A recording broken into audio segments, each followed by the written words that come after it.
المسلمين والمسلمات رحمهم الله وبالخصوص ketua Masjid yang Al-Mu'minun Ustaz Hidayat Iskandar dan jajaran pengurus antaranya Ustaz Haji Mulyani Ilmun dan seluruh pengurus lainnya serta para asatidzah, para hujjaj, para tokoh masyarakat yang tidak saya sebutkan namanya satu persatu, tidak mengurangi rasa takzim dan mahabbah kepada beliau-beliau semuanya.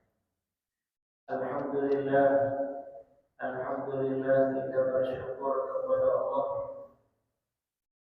diberikan oleh Allah Subhanahu wa taala nikmat yang begitu besar pada hari ini di bulan yang mulia masuk ke bulan Rajab, salah satu bulan yang termasuk dari bulan haram.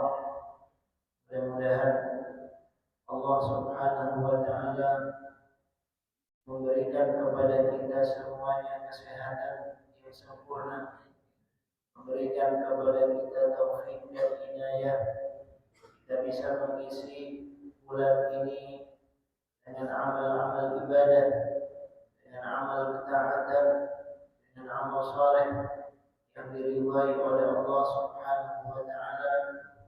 Mudah-mudahan Allah memberikan ganjaran yang terbaik kepada kita semuanya. Salawat dan salam semoga tercurah kepada uswah hasanah kita, teladan kita, Nabi besar Muhammad sallallahu alaihi wasallam, dan keluarga beliau, para sahabat dan semua pengikut setia beliau hingga yaumul qiyamah. Ma'asyiral muslimin wal muslimat rahimakumullah. Pada hari ini insyaallah kita akan melanjutkan pembahasan surat Yusuf.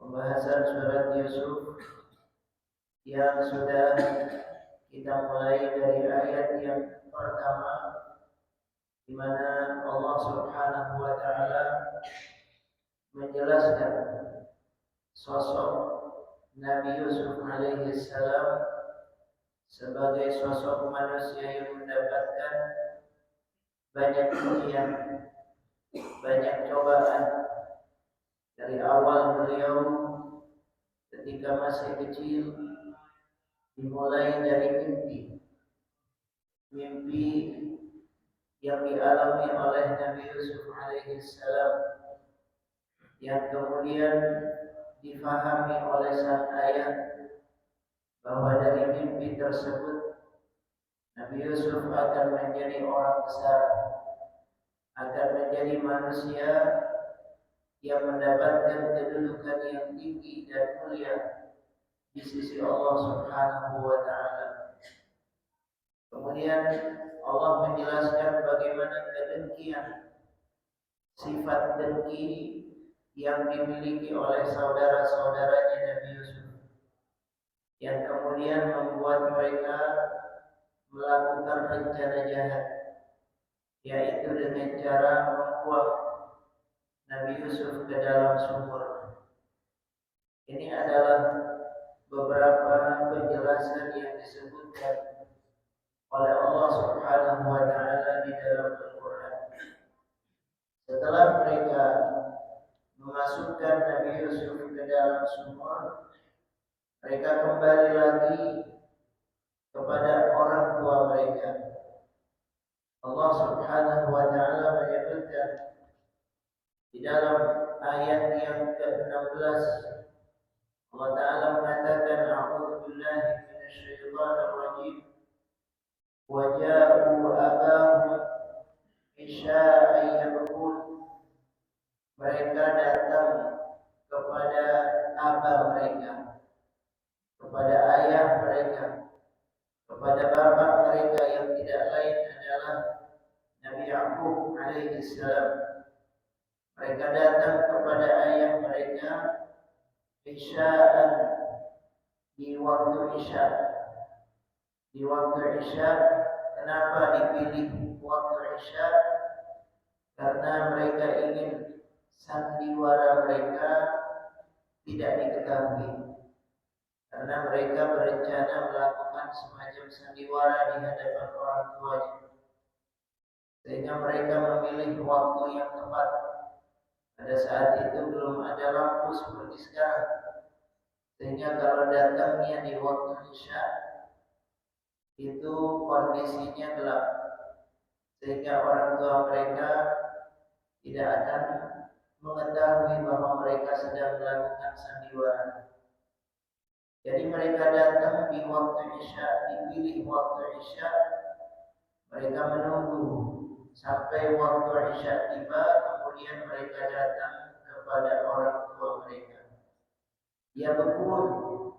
Bagaimana mereka datang kepada orang tua mereka disebutkan dia berkumpul. Mereka datang dalam kondisi menangis. Jadi mereka pura-pura sedih, berpura-pura sedih, berpura-pura kehilangan Nabi Yusuf alaihi salam. Qalu ya abana inna dhahabna nastabiq wa tarakna Yusuf 'inda mata'ina fa akalahu dhib. Lalu mereka berkata kepada ayah mereka, ya abana wahai ayah, inna dhahabna nastabiq. Kita pergi untuk berlomba, nastabiq, berlomba. Tidak disebutkan lombanya lomba apa. Tapi yang jelas ini lomba sebagai sebuah permainan. Bisa lomba lari, bisa lomba jalan cepat, atau lomba yang lainnya. Dhahabna nastabiq wa tarakna Yusuf 'inda mata'ina. Lalu kami tinggalkan Yusuf menjaga barang-barang kami. Jadi Yusuf yang disuruh untuk menjaga barang mereka. Fa'akalahu dhibbu. Lalu Yusuf dimakan oleh serigala. Yusuf dimakan oleh serigala. Wa ma anta bimu'minin lana walau kunna shadiqin. Mereka mengatakan bahwa engkau wahai ayah tidak akan percaya kepada kita walaupun kita sudah jujur. Jadi mereka mengatakan diri mereka jujur, padahal jelas-jelas berdusta, jelas-jelas berbohong. Ya, jadi memang ada orang-orang yang sebetulnya dia bohong tapi ngakunya jujur. Ini adalah orang munafik.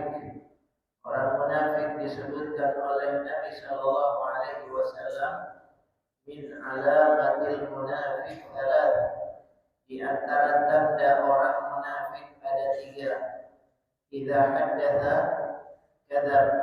Kalau bicara berdusta, nggak bisa dipercaya, banyak bohongnya. Ini orang-orang munafik. Orang yang beriman, insya Allah dia tidak berdusta, dia tidak boleh bohong, dia harus jujur, karena itu tanda iman kepada Allah Subhanahu wa Ta'ala. Disebutkan bahwa mereka ngaku jujur kepada orang tua mereka, padahal jelas bohongnya. Wajahu ala qamisihi bidamin kadzib. Lalu mereka datang, ja'u ala thawbih bidamin kadzib wusifa bil masdar mubalaghatan ka'annahu nafsul kadzib wa 'ainuhu. Qala Ibnu Abbas dhabahu syatan wa laqahu bidamiha al-qamis. Falamma ja'u Ya'qub qala kadzabtum law akalahu dhibbu la kharaqa al-qamis. Disebutkan bahwa untuk menguatkan ucapan mereka, maka mereka datang dengan membawa bajunya Nabi Yusuf yang sudah dilumuri oleh darah palsu. Jadi biar ayahnya percaya bajunya Nabi Yusuf dilumuri oleh darah, ya, dilumuri oleh darah. Disebutkan oleh Ibnu Abbas bahwa mereka menyembelih seekor kambing. Zabahu syatan. Mereka menyembelih seekor kambing. Walaqahu bidamihal qamis. Lalu darah kambing tersebut dioleskan ke bajunya Nabi Yusuf. Dioleskan ke bajunya Nabi Yusuf alaihi salam. Dari sini, ya mas sekalian, kita bisa melihat dan bisa membayangkan bahwa Nabi Yusuf yang dimasukkan ke dalam sumur berarti tidak memakai baju. Jadi kondisinya sangat memprihatinkan. Sudah dimasukkan ke dalam sumur, sendirian berada di dalam sumur, lalu tidak pakai baju. Jadi bayangkan Nabi Yusuf yang kecil ketika itu dalam kondisi yang sangat memprihatinkan.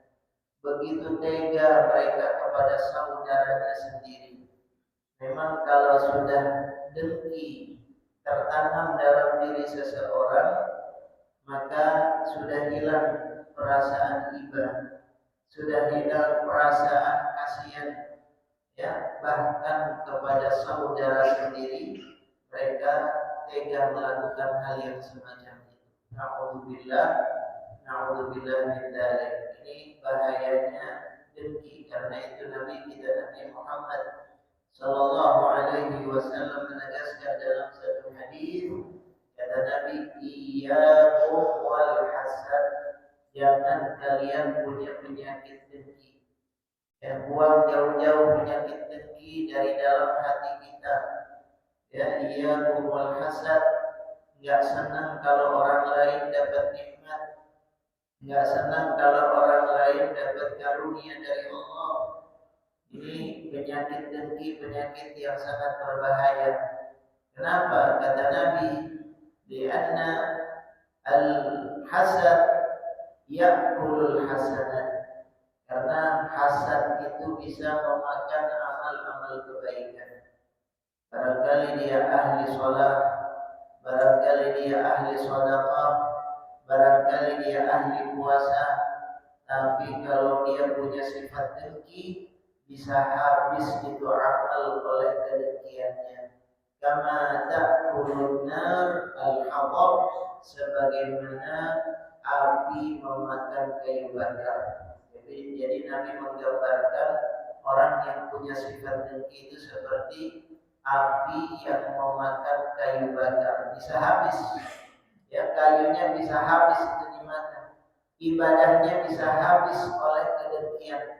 Ya, dia bisa jadi orang yang bangkrut gara-gara sifat dengkinya. Maka kita hilangkan dari diri kita, jangan sampai punya sifat dengki sama orang lain. Jadi kalau ada saudara kita, alhamdulillah diberikan nikmat oleh Allah, kita ikut senang, kita ikut gembira, kita ikut bahagia karena saudara kita dapat nikmat dari Allah Subhanahu wa taala. Ini sifat yang mulia. Jadi kita ikut bersyukur atas nikmat dan karunia yang diberikan oleh Allah Subhanahu wa taala. Jadi kita kembali kepada ayat tadi, waja'u 'ala qamisihi bidamin kadhib. Mereka datang dengan membawa bajunya Nabi Yusuf yang dilumuri oleh darah. Qala, tapi Nabi Yakub sebagai orang tua yang bijak, yang berilmu, apalagi seorang nabi punya firasat, dan dia tahu bahwa apa yang mereka lakukan itu bohong. Sehingga Nabi Yakub mengatakan, qala bal sawwalat lakum anfusukum amra.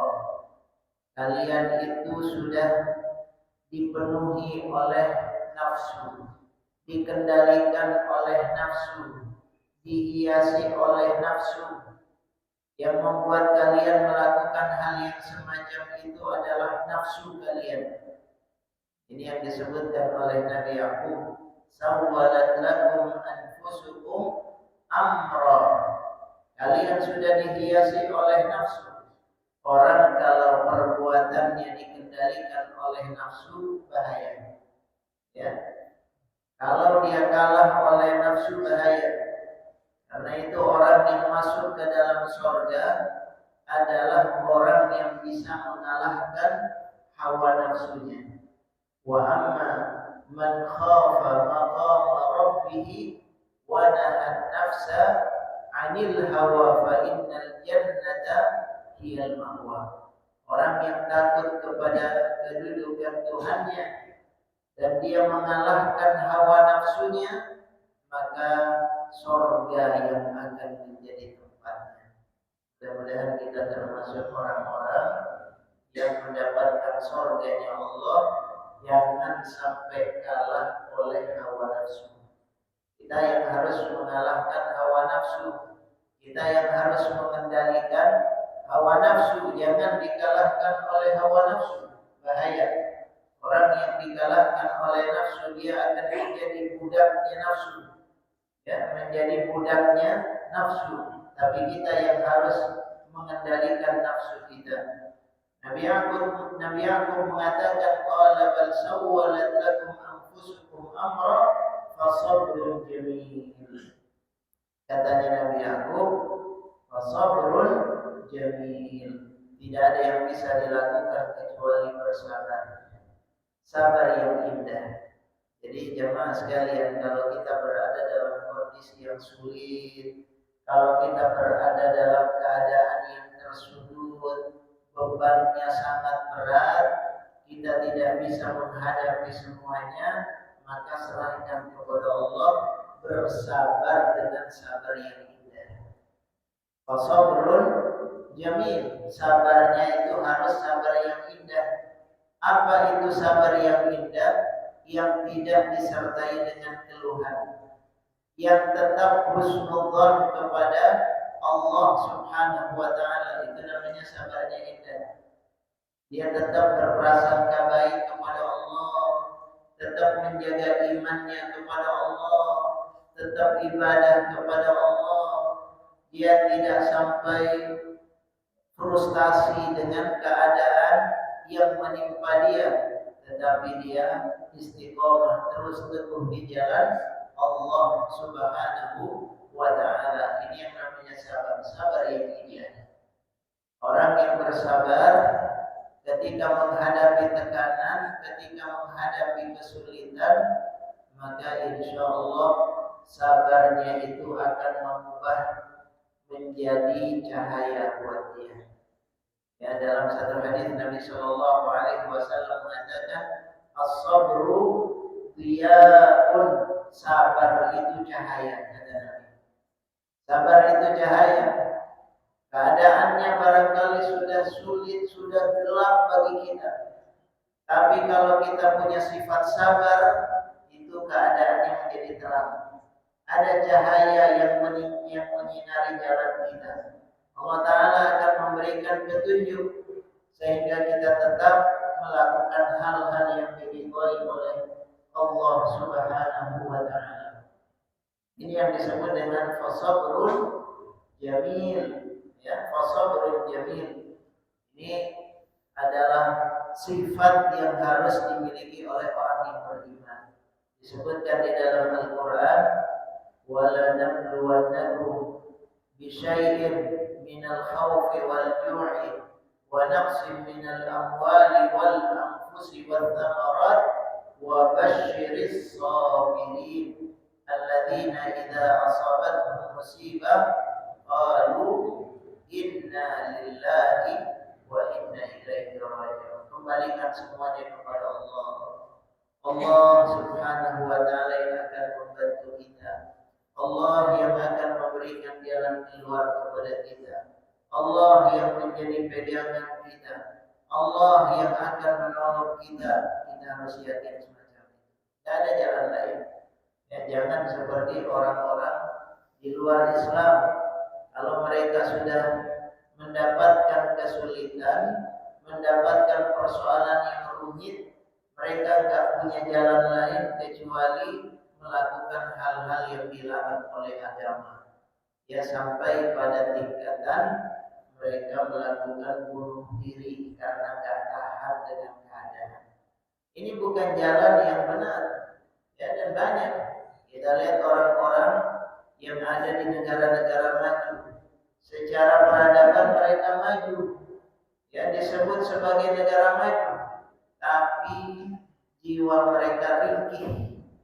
Ya, jiwa mereka ringkih. Kalau ada masalah sedikit saja, pelariannya adalah bunuh diri. Itu biasa. Ya, di Jepang ya ada masalah bunuh diri.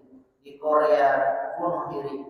Swedia yang katanya negara maju berkembang luar biasa, kalau ada masalah bunuh diri. Tapi orang Islam tahu bukan bunuh diri, sebab bunuh diri tidak menyelesaikan masalah, malah menambah masalah. Karena sesudah bunuh diri ada hisab Allah, ya, ada hisab Allah, akan ditanya oleh Allah. Ya, karena ini termasuk dosa besar, malah bunuh diri itu akan menyebabkan seseorang bisa mendatangkan bencana berikutnya, yaitu azab Allah di akhirat nanti. Na'udzubillah min dzalik. Orang beriman ketika menghadapi kondisi yang sulit, dia tahu ada Allah. Dia minta kepada Allah, wa may yattaqillaha yaj'al lahu makhraja wa yarzuqhu min haitsu la yahtasib wa may yatawakkal 'ala Allah fa huwa hasbuh. Siapa yang bertawakal kepada Allah, Allah Ta'ala akan mencukupi. Allah Ta'ala yang akan menolong. Allah Ta'ala yang akan memberikan jalan keluar. Ini yang harus ada dalam jiwa kita semuanya sebagai orang mukmin. Maka di sini disebutkan Nabi Ya'qub mengatakan fasabrun jamil wallahul musta'an ala ma tasifun. Allah lah tempat meminta pertolongan atas semua yang kalian lakukan, yang kalian terapkan. Jadi Allah Al-Musta'an. Kita kan setiap kali sholat kita mengucapkan dalam surat Al-Fatihah, Iyyaka na'budu wa iyyaka nasta'in. Ya Allah, hanya kepadamu kami beribadah dan hanya kepadamu kami meminta pertolongan. Jadi Allah Al-Musta'an. Kita hanya meminta pertolongan kepada Allah Subhanahu wa ta'ala. Waja'at sayyaratun fa'arsalu waridahum fa'adla jadwa. Dalam kondisi Nabi Yusuf ada di dalam sumur, Allah Ta'ala mengatakan waja'at sayyarah. Tiba-tiba datang rombongan dagang. Rombongan dagang datang. Disebutkan dalam Sofwatut Tafasir, dalam kitab ini disebutkan qaumun musafirun bidzalika tariq. Qala Ibnu Abbas mengatakan ja'a qaumun yasiruna min Madyan ila Misr fa akhta'u tariq. Jadi ada rombongan dagang dari daerah Madian mau menuju ke Mesir. Ya, disebut sayyarah. Kalau sekarang ini sayyarah dalam bahasa Arab diterjemahkan apa? Nah, mobil. Ya, diterjemahkan mobil. Sayyarah itu bahasa Arab modern diterjemahkan mobil, sayyarah.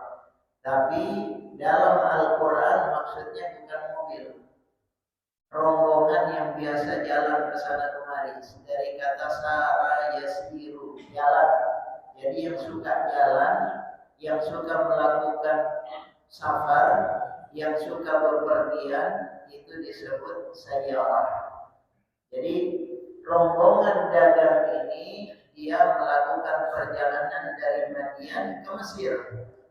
Disebutkan oleh Ibnu Abbas wa akhta'u tariq, dia tersesat. Subhanallah, Allah Ta'ala kalau mau menolong hambanya, ada rombongan yang dibuat tersesat, dia bingung.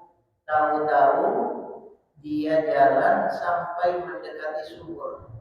Sebetulnya bukan sumur itu yang dituju, tapi karena tersesat, dibuat tersesat oleh Allah, dia sampai ke sumur tersebut. Maka disebutkan di sini wajahat sayyarah. Ada rombongan dagang yang datang mampir ke sumur itu. Ya, mampir ke sumur itu. Siapa yang menggiring rombongan itu sampai ke sumur? Allah Subhanahu wa ta'ala. Jadi Allah punya rencana. Pokoknya kalau kita bergantung kepada Allah, bersandar kepada Allah, yakin pasti Allah akan memberikan jalan keluar dengan cara Allah Subhanahu wa ta'ala. Jadi di sini disebutkan ada rombongan dagang yang datang ke sumur. Fa'arsalu waridahum. Lalu mereka mengutus satu orang yang mengambil air. Ya, satu orang diutus mengambil air, yang lainnya menunggu. Fa'adla dalwa, dia turunkan timbanya ke dalam sumur. Ketika dia turunkan timbanya ke dalam sumur, dia tarik, maunya ngambil air. Tapi ternyata ketika ditarik, yang keluar adalah manusia. Yaitu tidak lain Nabi Yusuf alaihi salam. Sehingga orang yang menarik timba tadi mengatakan, qala ya busyra hadza fulan. Kabar gembira, katanya dia. Kabar gembira, dia senang, dia gembira karena dia mendapatkan seorang anak, yaitu Nabi Yusuf, anak yang ganteng, anak yang cakep, anak yang gagah, yang menurut mereka ini adalah anak yang insya Allah laku dijual. Ya, jadi mereka itu gembira karena ini anak bisa jadi duit, ini anak bisa jadi uang. Namanya pedagang, yang ada dalam pikirannya adalah untung, yang ada dalam pikirannya adalah uang, sehingga bukan yang difikirkan apakah mereka kasihan sama anak ini, itu bukan pikiran mereka. Enggak ada dalam benak mereka, enggak ada perasaan kasihan, enggak ada perasaan iba. Biasanya kalau kita dapetin ada anak yang sedang kehilangan orang tuanya, ya sendirian, yang ada dalam benak kita adalah perasaan kasihan biasanya. Ya, kita tanya dari mana, tempat tinggalnya di mana, kalau perlu kita anterin ke rumahnya. Tapi karena ini para pedagang yang pikirannya untung, laba, yang penting dapat duit, jadi di sini disebutkan qala ya busyra hadza fulan, ini anak yang gagah, wa asarruhu bidha'ah, mereka sembunyikan sebagai barang dagangan. Jadi mereka sembunyikan sebagai dagangan, kata Allah Subhanahu wa ta'ala. Wa asarruhu, mereka sembunyikan. Kenapa disembunyikan? Sebab mereka paham, mereka sadar tindakan mereka itu dosa. Ya, mestinya ditolong ini anak, tapi bukannya ditolong, malah mau dijual di pasar budak. Ya, maka itu mereka menyembunyikan. Asarru dari kata asar yusiru, sir rahasia, merahasiakan, menyembunyikan. Jadi orang kalau melakukan tindakan kejahatan, memang biasanya nggak berani terang-terangan. Ya, pasti takut ketahuan sama orang.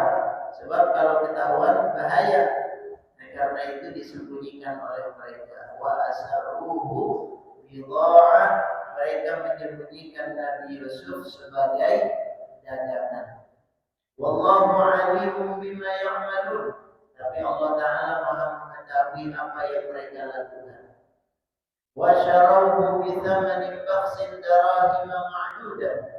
Maka mereka menjual Nabi Yusuf. Pokoknya yang penting cepat laku. Mereka menjual Nabi Yusuf bi thamanin bakhsin, dengan harga yang murah. Jadi dijual dengan harga yang murah. Yang penting laku cepat, yang penting dapat untung, sebab mereka juga enggak pakai modal dapatnya. Ya, enggak pakai modal. Mereka dapat langsung mereka jual dengan cepat, bisa menimbang darahim ma'dudah hanya dengan beberapa dirham, wa kanu fihi minaz zahidin. Nah, ini yang disebutkan oleh Allah. Lalu sesudah itu waqala alladhi ishtarahu min Misra. Ceritanya pindah ke istana. Ya, ceritanya pindah ke istana. Disebutkan oleh Allah Subhanahu wa taala bahwa orang yang membeli Nabi Yusuf, waqala alladhi ishtara, dia dibeli. Ya, siapa yang membelinya tidak disebutkan oleh Allah. Namanya tidak disebutkan. Ada yang mengatakan namanya adalah Kitfir, tapi itu riwayat. Bisa benar, bisa enggak, kita enggak tahu. Tapi yang jelas dalam Al-Quran tidak disebutkan namanya, karena tidak penting. Nanti yang disebutkan gelarnya adalah Al-Aziz, itu gelarnya. Ya. Jadi gelar para pejabat di Mesir itu macam-macam. Ada yang diberi gelar dengan Al-Aziz. Kalau rajanya itu nanti kemudian kita tahu ada yang diberi gelar dengan Fir'aun. Nah, itu nama gelar. Ya, gelar dari raja-raja Mesir.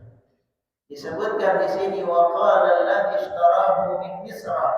Orang yang membelinya yang berasal dari Mesir. Jadi ini pejabat di Mesir. Ya. Bayangkan Nabi Yusuf dari sumur pindah ke istana. Ini cara Allah Subhanahu wa taala.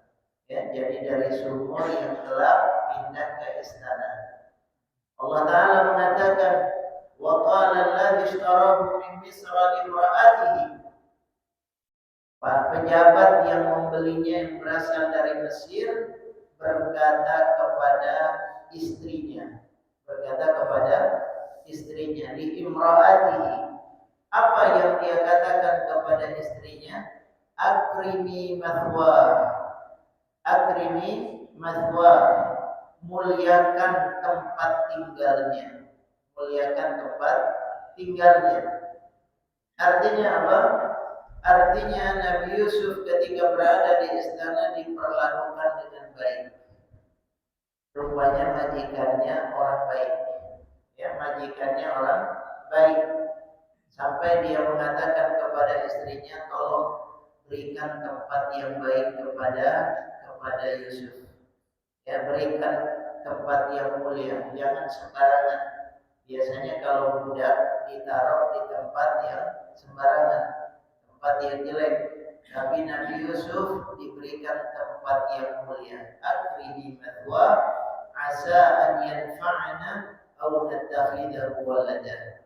Mudah-mudahan dia bisa memberikan manfaat kepada kita atau kita angkat dia sebagai anak. Jadi Nabi Yusuf diangkat sebagai anak, nattakhidahu walada. Memang pada masa itu mengangkat anak itu sudah menjadi kebiasaan. Jadi ada kebiasaan mengangkat anak. Kalau zaman sekarang disebut dengan apa? Adopsi. Ya, memang adopsi anak itu sudah ada sejak zaman dulu. Bahkan sejak zaman pada masa Nabi kita, Nabi Muhammad Sallallahu Alaihi Wasallam, sudah ada adopsi. Nabi pernah mengangkat anak. Siapa nama anak angkat Nabi? Ada yang tahu? Nama anak angkat Nabi itu siapa? Zaid bin Haritha. Zaid bin Haritha ini adalah nama anak angkat Nabi Muhammad Sallallahu Alaihi Wasallam dari kecil. Ya, dia dipelihara oleh Nabi. Orang tuanya menyerahkan kepada Nabi. Ya, sehingga kadang-kadang dia disebut dengan Zaid bin Muhammad. Zaid bin Muhammad karena dinisbatkan kepada Rasulullah Sallallahu Alaihi Wasallam, seakan-akan dia anaknya Rasulullah. Tapi ketika turun ayat yang melarang menasabkan anak angkat kepada orang tua angkatnya, maka enggak boleh lagi memakai nama Zaid bin Muhammad, tapi harus dikembalikan kepada ayah kandungnya sehingga tetap disebut dengan Zaid bin Harithah. Zaid bin Harithah radhiyallahu anhu. Ini yang disebutkan oleh Allah Subhanahu wa taala. Demikian pula di sini Yusuf diangkat sebagai anak. Ya, nattakhidahu walada. Karena itu wa kadzalika makkanna li Yusuf fil ardi wa linu'allimahu min ta'wilil ahadits wallahu ghalibun 'ala amrihi walakinna aktsaran nasi la ya'lamun.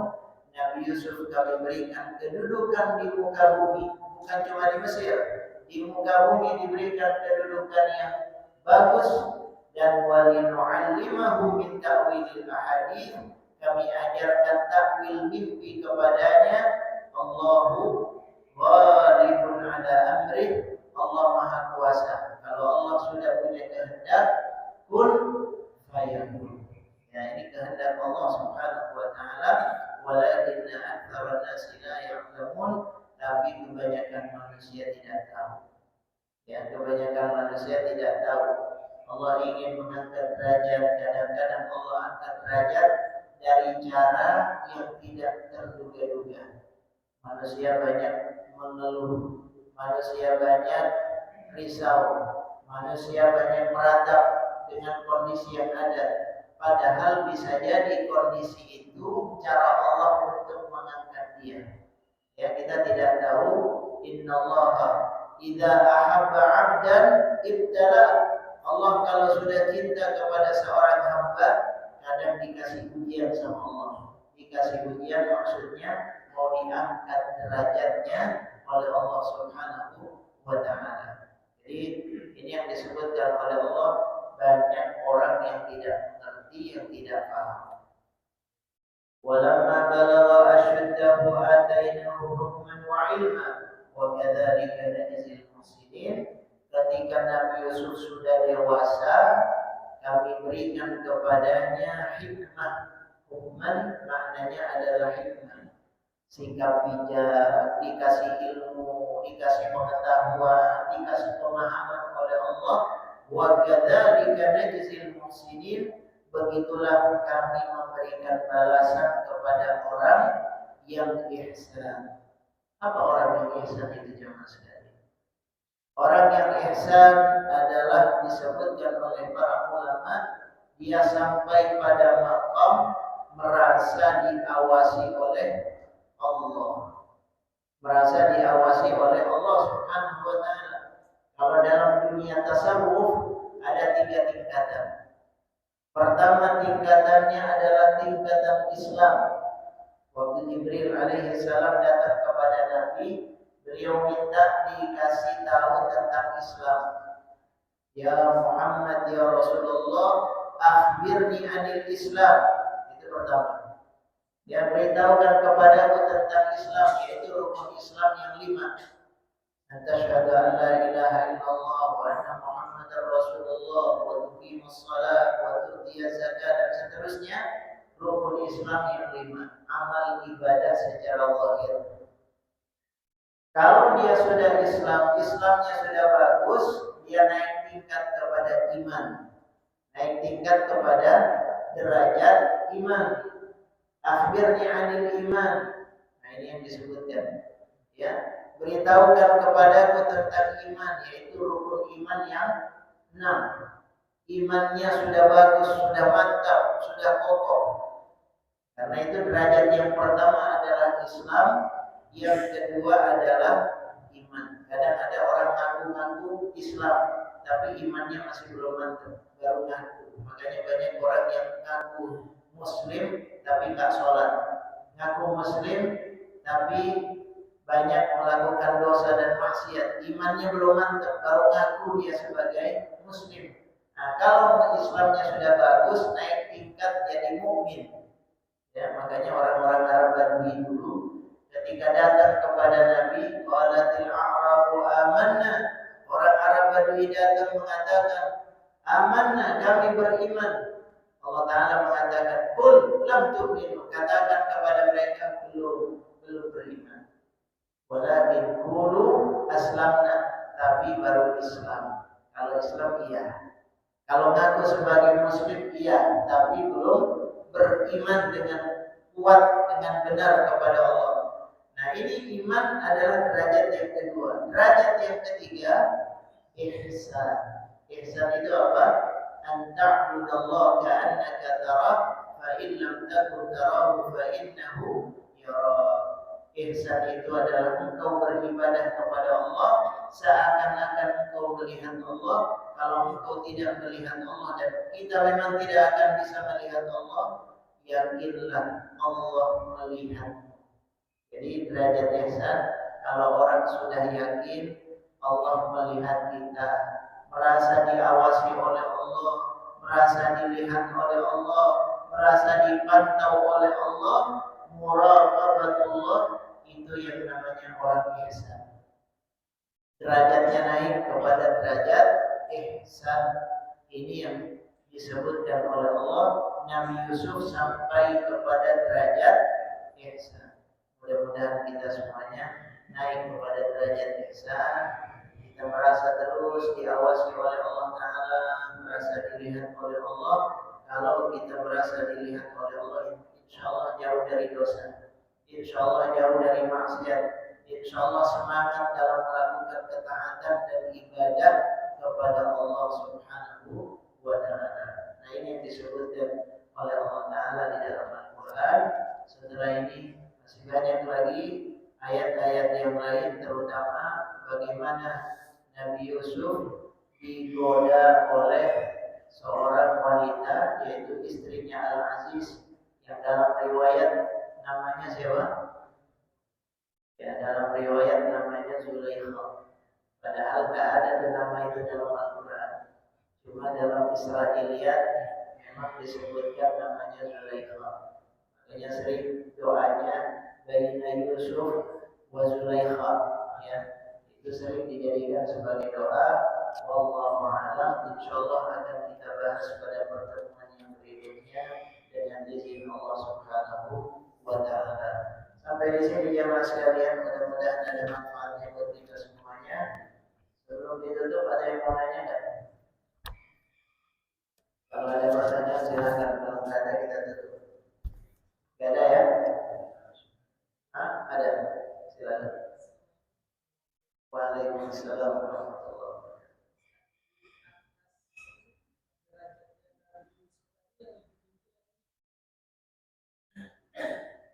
Derajat apa?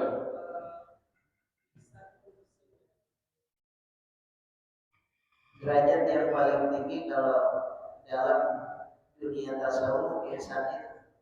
Jadi pertama Islam, yang kedua iman, yang ketiga ihsan. Nah, itu sudah yang paling tinggi. Ihsan itu merasa diawasi oleh Allah Subhanahu wa Ta'ala. Gitu ya. Memang ada tingkatan-tingkatan yang lain, tapi bukan iman, bukan Islam, iman dan ihsan. Ada tingkatan yang lain, yaitu tingkatan yang pertama, misalnya tingkatan syariat, ya, kemudian naik lagi jadi hakikat, naik lagi jadi ma'rifat dan seterusnya. Tapi ini bukan tema kita pada hari ini. Insyaallah barangkali pada waktu yang lain kita bahas tentang masalah ini. Saya kira itu, ya. Ada lagi? Ya ada. Kita cukupkan sampai di sini. Kita tutup dengan kafaratul majlis. Subhanallahumma wa bihamdika asyhadu an la ilaha illa anta astaghfiruka wa atubu ilaik. Wassalamualaikum warahmatullahi wabarakatuh. Terima kasih. Demikianlah kajian kita hari ini. Mudah-mudahan bermanfaat dan kita perlu membawa ilmu yang telah disampaikan oleh guru kita. Dan kami ucapkan terima kasih atas kehadirannya. Dan sampai ketemu lagi di bulan depan. Assalamualaikum warahmatullahi wabarakatuh.